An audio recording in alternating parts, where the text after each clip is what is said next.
Hey guys, it's Roderick. I'm here with the season finale of the morning show, season 3, episode 10, The Overall Effect. Well, this is it. And I have to say, you know what?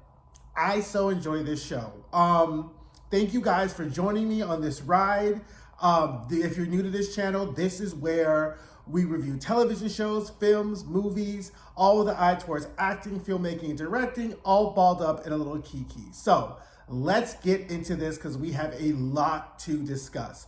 So was it me or did anyone else feel like this was a series finale in addition to a season finale, right? And I kind of will get into why it felt like a series finale in addition to a season finale. I have not been on social media. I typically don't get on social media before I review a show because I don't want my views to be tainted by what's said. Obviously, after I record this video, I'll find out whether or not it's going to come back for another season. But we'll kind of get into kind of like why this kind of really felt like a series finale.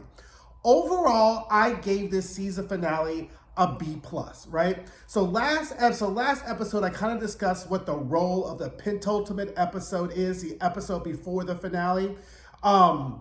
Which is to bring our arcs into show focus, to bring our storylines all at a point of intersection. The season finale really acts as the kind of climax and resolution, very akin to in a feature film, kind of like at the end of our Act 3, to kind of really bring our kind of antagonists, our protagonists into their bigger challenge, whether or not they're going to overcome it and what happens. And then typically we'll get like a dangler or a teaser for what's to happen in the next season. But because we kind of didn't get that, that's one of the reasons why I think this kind of felt like a series finale, right?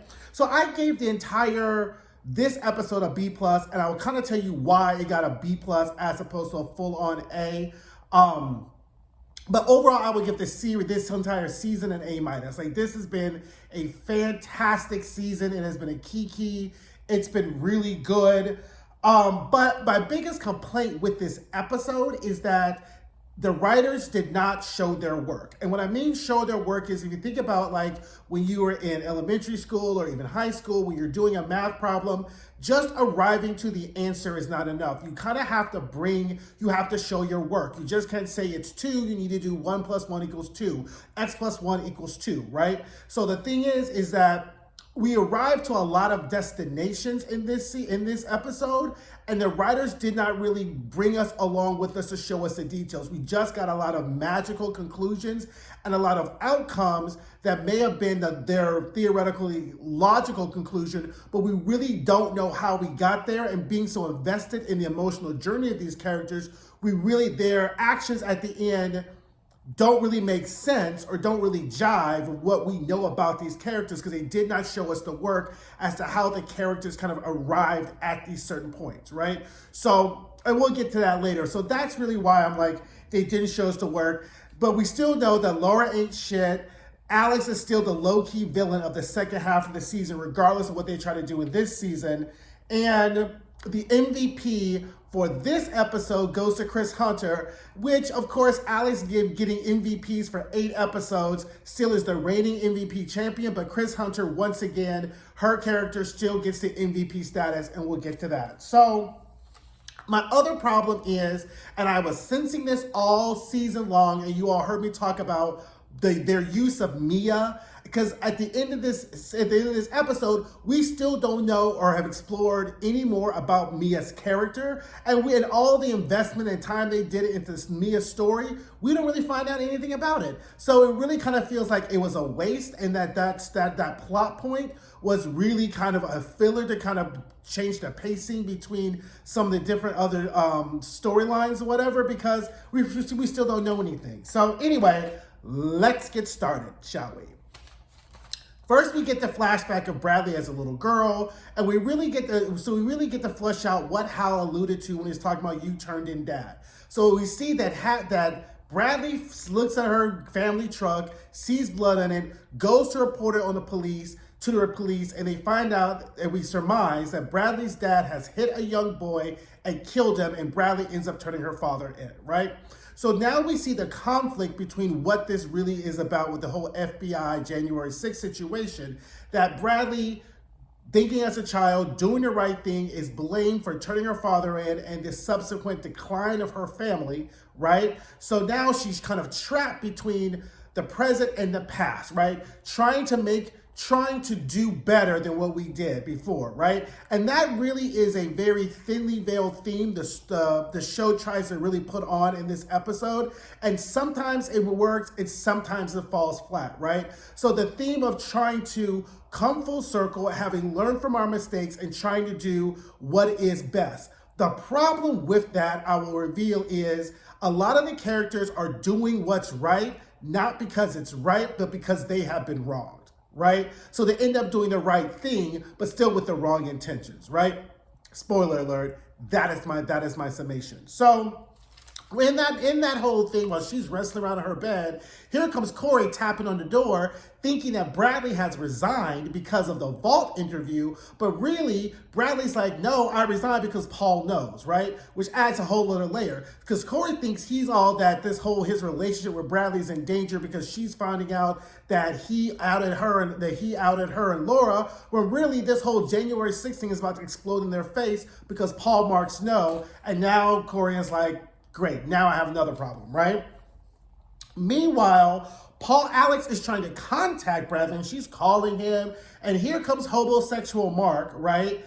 More homosexual Paul Marks. It's like, oh, what's going on? And then he pretty much lies to Alex and said, oh, you know what? My friend at the FBI told me that this was happening. I went to go see her. I told her I would help her. Just bold-faced lying in Alex's face, right? And he's saying, and she's like, wait a minute. And Paul then admits that he's the one who leaked the story, the vault story about Corey.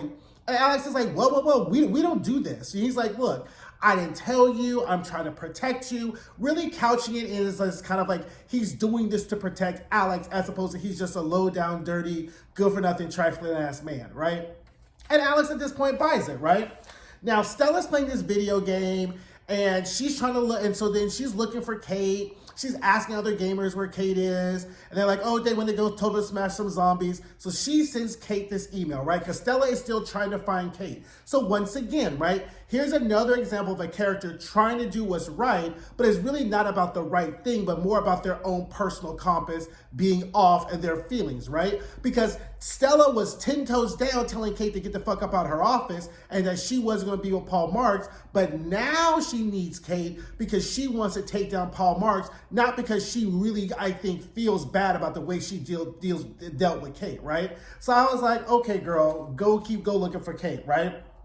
Now, the news about Bradley's resignation and Corey's article is all over their faux Fox News or whatever like that. And I was trying to figure out, like, why they keep cutting to this. And so, again, exposition is when a character reveals a bunch of backstory and information. And so it's a great way to disguise exposition in this series by having the faux Fox News cut in, so that way we can figure out where we are, what's going on, and getting a topography of where things are without the characters being like, I'm really sad, Corey just resigned, blah, blah, blah, blah, blah. So we do have this faux Fox News that comes in and is a very interesting way to disguise the exposition of where the characters are and theoretically may portend where the characters are going, right?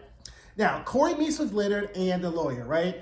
And the lawyer's like, look, this may be a problem. You may need to step down or step back. And Corey's like, I'm not going anywhere. I got to get this deal done, whatever. Leonard isn't really having it, right? He was like, I don't know, but we don't want these problems. Corey sends the lawyer out and pretty much tells Leonard, look, I need you to kill this deal. We can find another buyer. And Leonard is just done. He's like, nope, I want my money. I want the whole thing. Sorry, you ain't got no more deals on the table. Do whatever you want to do. So Leonard leaves, and so then Corey picks up the phone, and I was like, okay, who's he going to call? I thought he was going to call his mother and be like, Mama, I thought Corey was going to call his mother and be like, get on the DOJ, have them stop this deal, whatever. But instead, he calls Sybil, is like, I think we both could use a friend, right? Now, Stella and Mia then meet, and Mia's like, oh my God, she's all caught up in this Bradley thing. And Stella's like, girl, we got bigger problems than Bradley resigning because after Friday, this place may not be working because Paul's about to sell it and sell off for parts, right? So then we immediately jump cut to the staff who now Mia has run and just ran and snitched to everything with, and they're all pissed. And they're like, well, we need to do a show. We need to expose this. We need to find somebody who could talk about this, who has nothing to lose, right? And I was like, well, who could that be? I was like, I guess it's not going to be Alex. Maybe it's Bradley. So I was like, okay, who's this going to be this guest that they can't lose, right?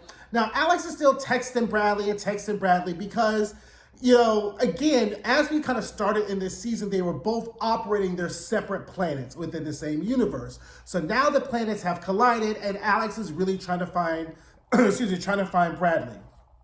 Corey stalks one of the bankers on the golf course, and they're pretty much like, shoe, fly, shoe. We don't want anything to do with you, right? But then he's like, no, I can get you, you know, I still want that $8 billion loan. He was like, that loan was yesterday. This ain't nothing for today. He's like, how about I sweeten the deal and I give you a stake in the UBA in exchange for the loan, right? So Corey's now he's like, well, if you can make that happen, go ahead. So now Corey and Sybil have to go whip up some votes or whatever for them to go with the loan as opposed to going with Karl Marx. Because as you recall, even if the board votes to approve the loan, the stockholders still have to vote to approve the takeover or the buyout from Karl Marx. The final decision always going to rest with the stockholders, right? So they have to get the stockholders or the people who own the larger majority shares of the stock to go ahead and go with this bank loan as opposed to go with Karl Marx, right? Now, Alex arrives at Bradley, and Bradley's like, hey, girl. She's like, what's going on? I want to come in. Leave your phone, leave your purse. And Alex is like, okay, girl, like, what's going on, right? And then finally it comes clean. Bradley comes clean about the whole January 16th with Hal.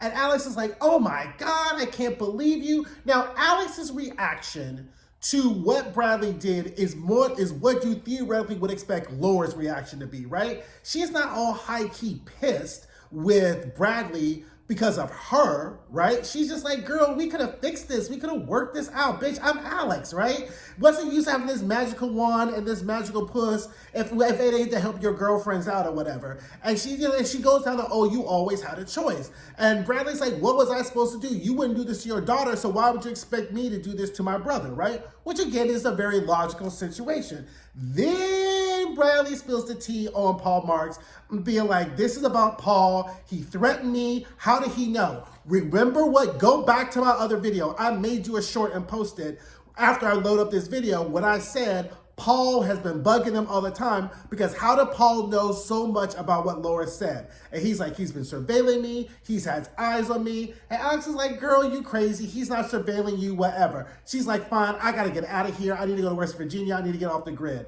She's like, okay, girl, fine. Now, Alex is on her way home and she's like mulling everything over. She's looking at all the text messages she done sent Bradley that Bradley had answered. She's like, okay, I think you're right. You should go back to West Virginia.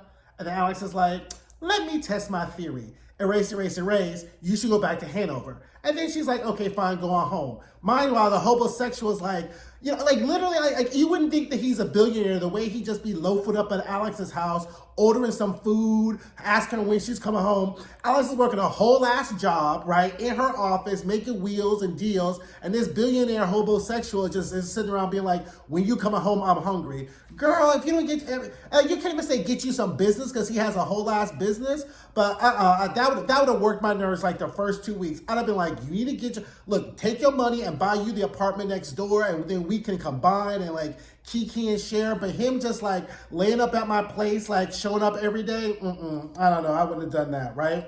So Alex goes home and he's like, how's your day? Whatever. He's looking at the laptop, which I suspect is him like tracking Bradley and looking at her text messages. She's like, oh, I saw Bradley. He's like, oh, how was it? Then he like slickly slides in like, what did she say? So Alex is like, we gonna play this out. She's like, oh, they didn't say nothing. It's more about how she was. She seemed manic. He's like, oh yeah. He's like, well, I know, I just wish I could help her. And then he takes that horrible high road of she just needs to help herself. And you know, maybe she does need to get away and go back to Hanover. Alex is like, ah, shit, right? Once he says Hanover, Alex is like, you know what?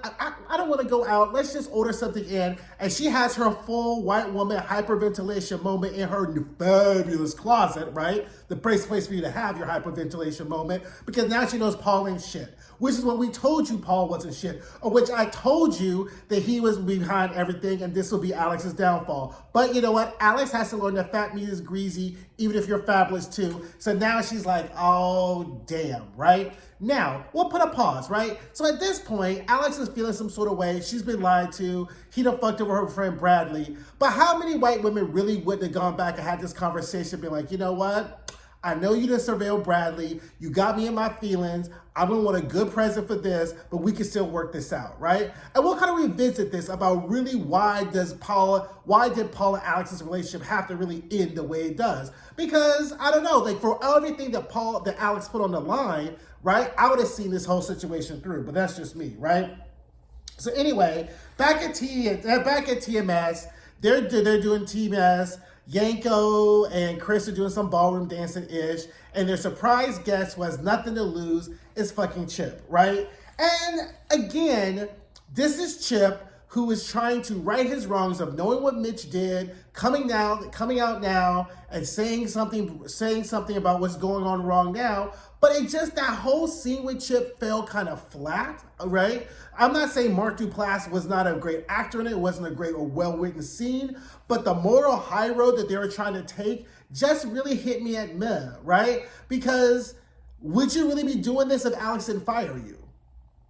Right? So that's the whole thing. It just, as I always say in shows, always never trust the narrator, right? And so he's just a very specious person coming out and going on about how horrible this deal is and dropping all these F-bombs and the saving of legacy media. Would you really be saying that if Alex didn't fire you, right? So that whole scene just kind of didn't have the emotional punch that I think that on paper it looked like, because the character, I think they just chose the wrong character, right? I think they could have chosen a better character. You know what I'm saying? So anyway, I was just like, fuck out of here with that, right?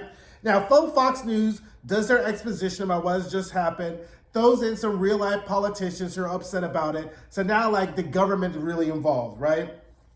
Now, Sybil and Corey are on the phone talking about how they're trying to whip up votes. And then he breaks to Sybil that, you may have to give up some of your shares or some of your Picasso because I don't promise the bank that they're going to get part of UBA. And Sybil's like, girl, bye, off the phone with this fucking bullshit, right? So she's like, when you have some votes and I start selling some fucking Picassos, right? Now, Amanda and Corey are meeting and she's like, yo, this is serious, right? And then he's like, for Corey, he figures out that Corey is behind this and that Corey's the reason why all this stuff is happening, right? Now, Corey meets with Earl down in the car, all deep throat, all the president's men is like, okay, let's get the paperwork together. We're going analog. Don't use nothing UBA. Don't use UBA computer. Don't talk to me till Friday. Then when we get together, we're going to give everything together, right? Earl's like, okay, fine, right? Now, then we have this scene, right? So then Alex is at Laura's, and this scene had so much potential. Like, we could have really had a really meaty, full circle scene between Alex and Laura and the state of women in media and two legacy, like, high-powered women, and this whole scene fell flat. I would say it fell flat because Laura stayed on her bullshit, being mad at Bradley and being whatever. And I'm like, girl, why are you still big mad? Like, why are you still in your feelings, again, about something that had tangentially nothing to do with you, right? And suddenly, when she starts going on Bradley, Alex is like, girl, that's not really why I came over. I came over for something else, but I'm going to need, like, a stronger drink, right? And I was just like, okay. And so I'm thinking that Alex is going to get the story to Laura. Laura's going to do it on UB and do it on NBN or whatever like that. And I was like, and the scene this was just such a really powerful scene with these two great actresses. And I just felt like it just fell flat. It just kind of really fell flat, which again, why I gave this episode a B+, because they just had so many moments in which they could have just really just given it to us, if this was really going to be the series finale, and it just didn't really feel anything, right? Now, Corey arrives at the restaurant thinking he's going to meet Earl, and then he done rented out the whole restaurant, and here come Paul Marks slinging his thick dick. Paul Marks thinks slinging his big thick dick around, being like, this ain't going to take a moment. Pretty much, Paul's gotten to Earl, he done got to the bankers, and he's like, look, if you resign, there won't be no FBI, but you're only going to get $10 million out of your $150 million. And then Corey pretty much is saying, you're a scumbag, shitbag, and I would rather go to jail with the Oath Keepers than fucking take any of your $10 million, right? Now, Bradley's back at her house texting Hal, talking about she's coming home all via analog phone because she knows all her phones are tapped, right?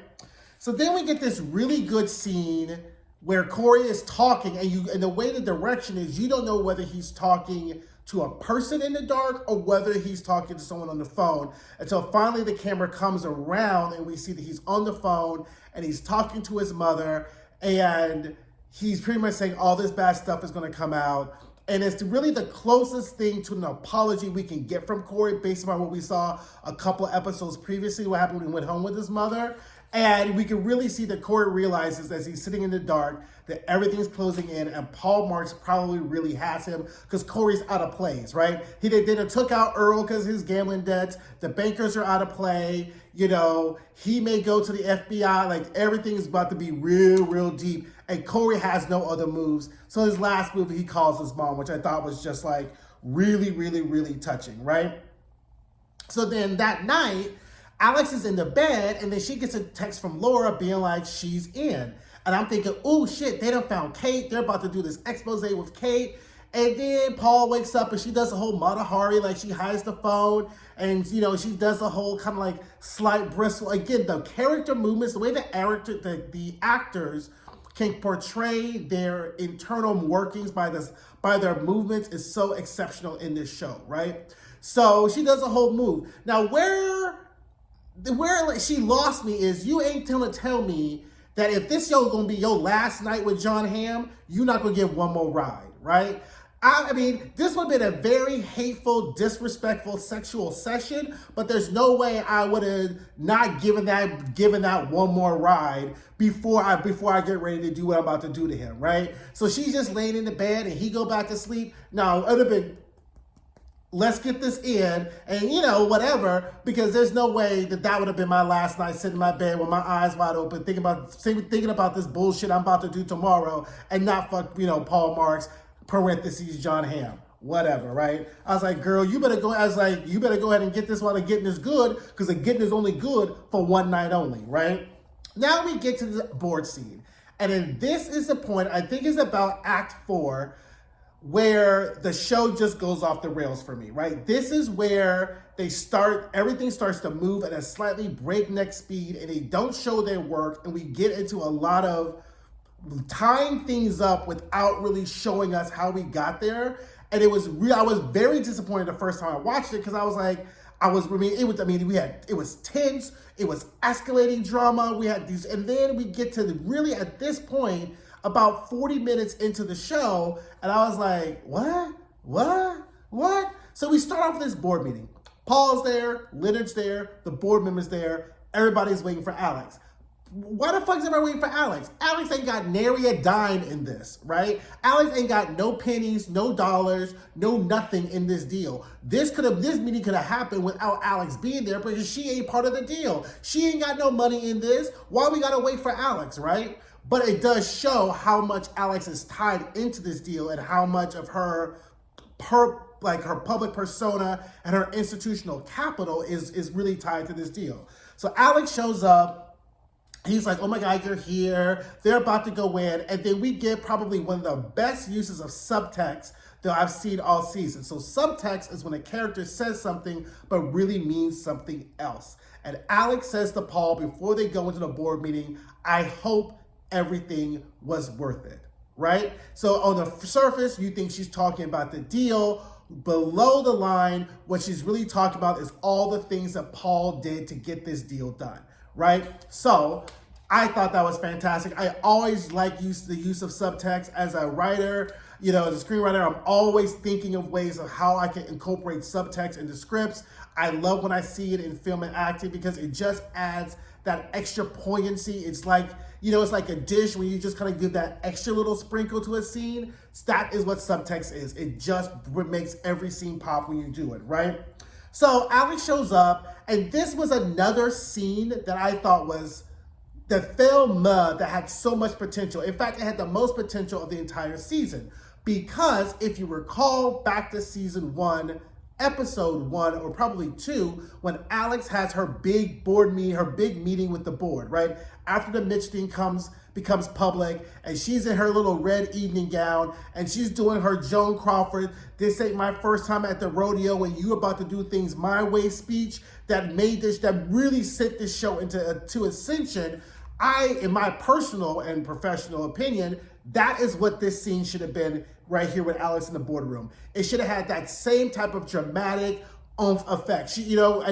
And it just didn't, right? Because you didn't really know what was coming, right? We didn't know what the big turn was, but Alex, this scene should have been Alex, that should have been buttressed from the previous scene, for the previous seasons we had saw when she addressed the board, right? And maybe the intent was to show this is a different Alex, this is a more conventional Alex, a converted Alex, as opposed to the Alex we had in the earlier seasons.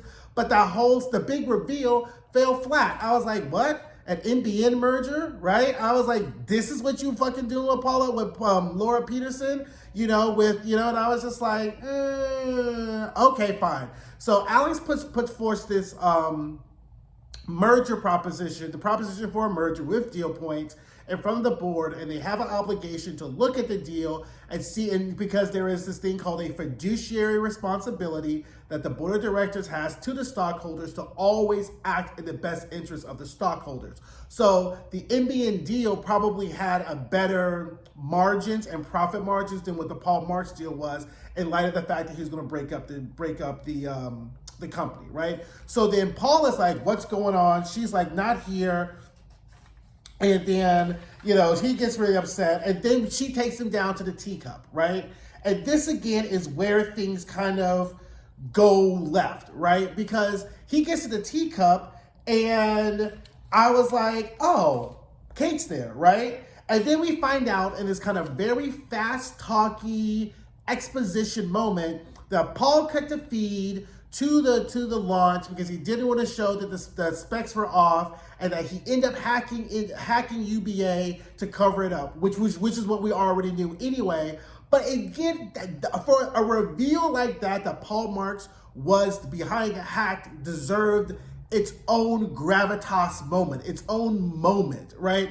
And it got kind of lost in Stella's dialogue because you really was like, what, and who the fuck cares about the launch feed, right? So here comes Kate, the magical engineer, and she reveals all these things, and we're like, we don't care about Paul Marks and his Hyperion. Like, it just didn't have that punch, right? It just didn't have that of, okay, Paul Marks' company is shitty. Like, I mean, it just deleted. The stakes for that were never high enough for us to really care. The who was behind the hack was the bigger gimme gotcha, and that just kind of got buried in that scene, right? And then Kate's like, and so Paul's like, I'm not doing this here. This is really your fault. You cost us money, and you have an NDA, which of course you violated, right? And so what the show is trying to put forth a proposition is that Kate has all this evidence and proof. And not that this is not legal advice or legal opinion as a recovering attorney, but being a whistleblower does not necessarily nullify an NDA, right? So they had that little murkiness, but whatever. We're moving at breakneck speed here at the end of this episode, wrapping things up. So the fact that Kate has proof and can prove everything and whatever like that, we're supposed to care. Paul is like then high key mad at Alex, and then this is what Alex says. Alex is like, you surveilled Bradley, right? You lied to me, and you silenced a journalist.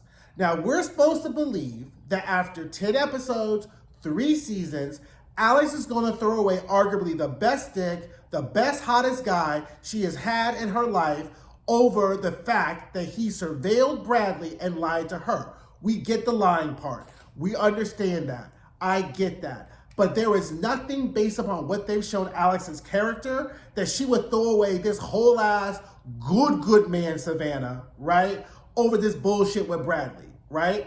Because if you're willing to sacrifice a company, start something new with this man's money, fuck him every night, have Chinese food waiting for his hobo billionaire ass, why could you not get over this?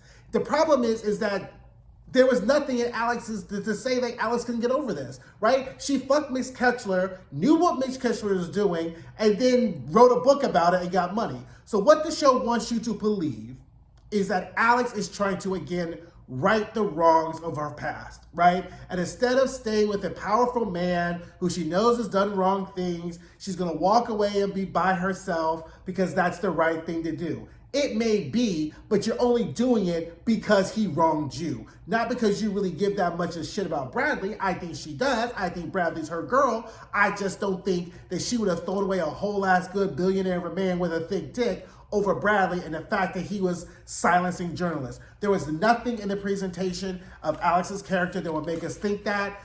Drop down in the comments and let me know what you think. I just don't think that jives with what we've seen with Alex, right? So Paul's like, then fine, what the fuck you want? Walk away from the deal or we go public about the whole NASA shit. And then he steps to her, right? And I thought sure that he was gonna be like, bitch, you don't fuck with the wrong one. You don't give me no orders. I will buy this motherfucker and tear it down all the way. And literally he's just like, we can work this out. So because Paul's like, okay, this don't have to be a deal breaker. We'll put the deal on hold. Like, what about me and you? And Alex just can't get over this betrayal. And so she's like, us, that ain't no us kind of thing. And he's like, fine, the deal's off, tell her the deal's off, you'll hear from my lawyers or whatever like that, right? And again, did this really have to go this way, right? Maybe I'm too pragmatic to think that like, you could work this out because again, yes, you lied to me. I am not dismissing that he's a liar. I'm not dismissing he surveilled Bradley. I'm not dismissing he would blackmail her into resignation. But that's some shit I can get over with like a nice vacation, some stock options. I don't know. I was raised watching Dallas, Falcon Crest, and Dynasty. Like, the problems like this could get worked out in the bedroom and the boardroom, right? So that's how you can kind of work things out. Sue Ellen was never a fool, right? So let's be like, I come from the Sue Ellen Ewing standard. You are like, I ain't gonna leave you till I get everything I'm owed, right? I would have been like, fine, let's get married tonight, no prenup. And I keep this whole thing quiet. That's a solution to the problem. But these new hoes don't know how to work it. Anyway, we get 2 weeks later, and Chris and Yanko are at TMS, and Mia's in the control room, and she's like, Chris is still leaving. Chris gets the MVP. Why? She's taking her black ass out of all this crazy white people's business. She done seen the writing on the wall, and she's like, nah, this is about to be done for me, right? So Chris is leaving UBA, and Mia and Stella are talking and waxing poetic about how things are going to change because Stella is apparently going to get the job. But is Mia going to get Stella's job? We don't know. Is Andre going to be working at UBA? We don't know. So I was just like, once again, the whole Mia arc just ends up getting a D+ because she could have been in Florida the whole time and we really couldn't have cared, right? Now, Bradley has her interview with the law firm, and they're really kind of asking her leading questions to kind of get her into saying Corey sexually was like, grooming her and whatever. And we get the punchline of the Bradley Corey kind of arc is that when he said that he loved her, she went to Montana because the fact is she couldn't be with someone who actually saw her for who she was, right? Which is the foil to Laura, who never really saw Bradley for who she was as opposed to what Laura wanted her to be or what Laura thought she should be, right? So I thought that was just very elegant and very poignant. And then we get like what I think should be their Emmy submission scene for Billy Crudup is Bradley walks off the office and she runs into Corey, and it's this kind of slightly awkward exchange. Corey apologizes for what he's done. Alex is like, yeah, that's true. You owe me that, and it wasn't right, but I kind of understand. And we realize that this is probably gonna be the last time they see each other. And Bradley does what Alex is unable to do in the next scene is that she admits that she's gonna miss him. And even though things went wrong, I'm gonna miss you, right? And, she goes in and she leaves and he's outside about to cry. And we get this scene of kind of Corey walking in this sea of people just adrift, like lost in sea, because all his anchoring, all his mooring, everything that Corey identifies with being himself is now gone. No Bradley, no UBA, no Alex, no Kyle, no nothing, right? So he is just adrift, which is the perfect arc for someone who we met who was always so sure of himself and sure of how he was going to land, right? So Corey's arc is just pretty much the most the perfection, because he is absolutely diametrically different from where we met him at the beginning of the season and at the beginning of the series, right? So now Paul goes to Alex's and she has all his shit packed, right? So we get another subtexty scene, but doesn't really hit us much. He's like a little chilly out here, right? Because Alex wasn't even sitting on the couch drinking a glass of wine waiting for him. She had his shit packed, like just grab your shit and going home, right? And then we get another great scene though between the two actors where it's not really about what they say, it's about how they move, right? And Paul is pretty much like, you know what? I thought about it. I made a lot of mistakes. And she's like, yeah, you did make a lot of mistakes. And then Alex says, all I really wanted was a true partner, right? Which I guess is supposed to kind of call back to the original when we first met Alex, when Mitch left and Alex kind of searching for someone that she could share her life with, who she could be equally yoked to, right? And Paul's like, you had one. And then Alex like, somebody who I can trust. So I'm not going to do the trust math for Alex because everybody is different. And maybe in similar circumstances, I would move differently. But it's just a deal breaker for Alex. But Paul, as he gets ready to leave, pauses, right? As if to give Alex a chance. You know what? Let's not throw this whole ass relationship away. Let's take a beat. Why don't I come out to meet you in Texas, or you come up here and we can see what's left after this rubble, right? Like, I'm not saying she should have just forgiven him and let him get back his homosexual self back in the bed, but to throw the whole ass man and the whole ass relationship away, I don't know. Again, I'm a little bit pragmatic about that, right? But I think as a lot of it is Alex's pride in the fact that she's too proud to really fix this, right? So then at the end, we get one more scene of Alex is walking with Bradley and they're talking about the new company she's building and how Alex is going to really have a seat at the table, so she says. And they're walking and they're kind of reminiscing of how they first met. And then Bradley starts getting weepy not because she's leaving Alex, because child, they about to walk into the FBI. And Hal's sitting in the front looking mad as hell, being like, bitch, if you had let me do this like a couple of weeks ago, we wouldn't have had to deal with all of this, right? So then Alex is like, I'm here for you, whatever. Bradley's like all sad and weepy. She goes in the FBI with Hal, and then Alex walks off triumphantly with no regrets. And that's how the season finale, the episode, and potentially the series ends. And honestly, I wouldn't be mad if this is a series finale. I believe that George Costanza's rule of going out on top. I think in 3 seasons, they have given us the arc of all these characters. I don't even know where they would start, what they would do for next season. And I really don't think it's necessary. I would watch it, I would enjoy it, I will review it. But I think that was a pretty good series finale if you're going to do a series finale. I think that it just kind of came and gave us the same tone at which we started. I love the way that all the characters, I just didn't like the way that everything moved so quickly in that 4th act, right? Like, we just didn't get to see how did Alex get this deal? How does she work it out? There's just a lot of things going on with Kate and Alex and this deal that just, again, I'm not upset with how they landed. I just would have wished they would have shown us, because the suspense just did not pay off at the end, right? So that's my only problem with it. That's why I gave it a B+, but I give this season an A-. I thought it was a fantastic season. It's been a fantastic series. So if they're back next season, I will be back. But if they're not, I will say mwah to the morning show. So thank you guys for watching. Check out some of our other videos. I think I'm gonna start doing Fellow Travelers on Showtime. So I'm gonna probably do those this weekend. Don't forget to like, don't forget to comment, don't forget to subscribe, and I'll see you guys soon. Bye.